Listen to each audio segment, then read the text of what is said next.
գործող արդեն հայտնի վարչապետի թեկնածուներից, կուսակցություններից ում եք համարում, որ գործընկեր, որ հետագայում հնարավոր է Ես պատասխանում ձեր հարցի առաջին մասին, որտեղ երկրորդ մասին դեռևս հնարավորություն չունենք պատասխանելու, քանի որ որոշված չի։ Բայց առաջի մասին հետևելն է, դեռևս 2025 թվականի հոկտեմբերին մենք հայտարարել ենք, որ մենք պատկերացնում ենք մասնակցությունը այս ընտրություններին միայն լայն կոալիցիայի կազմում։ Եվ պատճառը հետևյալն է, որ այս ընտրությունը դասական քաղաքական ընտրություն չի քաղաքական ծրագրերի եւ քաղաքական ուժերի միջև, այն քաղաքակրթական եւ աշխարհահայացքային ընտրություն է։ Նա ընտրությունն է նրա միջև, թե մենք մնալու ենք ազգային պետություն կամ կկարողանանք վերականգնվել որպես ազգային պետություն, թե մեզ ըստ էության թուրք-ադրբեջանական տանդեմը կուլ կտա եւ կվերացի իր վասալին այն քաղաքական ուղեկիցը, որ իրականացնում է գործող վարչախումբը։ Ուստի մեր տեսանկյունից,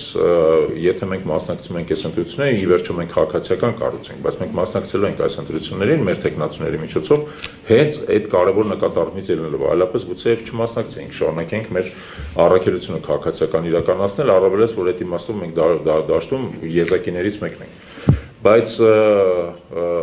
եթե մենք մասնակցենք, անպայման կմասնակցենք կոալիցիայի, լայն կոալիցիայի, որովհետև նպատակը նաև մեր մասնակցությունն այդ կոալիցիան շաղախելն է։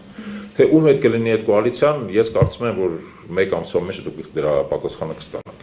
Բայց մենք էլ պետք է մեր մեջ պատասխանը տանք այդ հարցին։ Բացառվում։ Չէ, չենք ասում ԿՊ-ն բնականաբար բացառվում է, որովհետև մասնակցության իմաստը ըստ էության ԿՊ-ի կողմից իրականացվող քաղաքական կուրսը շրջելն է, հասկանալի է, բայց պետք է հասկանալ, որ ԿՊ-ն էլ մենակ չի, նա եւս ունի տարբեր տեսակ արբանյակներ, դրանց հետ էլ է բացառվում, եւ կան կառույցներ նաեւ, որոնք նույնիսկ ֆորմալ տեսանկյունից ընդդիմադիր դաշտում են գործում, բայց նրանց հետ էլ է բացառվում, որովհետեւ նրանք էլ այլ խնդիրներ ունեն մեր տեսանկյունից։ Հիմա որևէ մեկի անունները չտանք, եթե դուք թույլ կտաք, էլի, որովհետեւ այս ասուլիսի վերջը դրան չի նվիրված, երբ որ այդ հարցում որոշակցություն կլինի, մենք որպես հանրային եւ թափանցիկ գործող կառույց դրա մասին բնականաբար դուք առաջին եք իմանաք, երբ որ պատասխան ունեք։ Ձեր դեմքով էլ ներկայացուցիչի դիքետ լինելու առաջնորդը, թե այդ նորից ձեզ ասում էլի, քանի որ խոսքը գնում է կոալիցիայի մասին, տեսեք, եթե մենք մասնակցենք, հարցին ավելի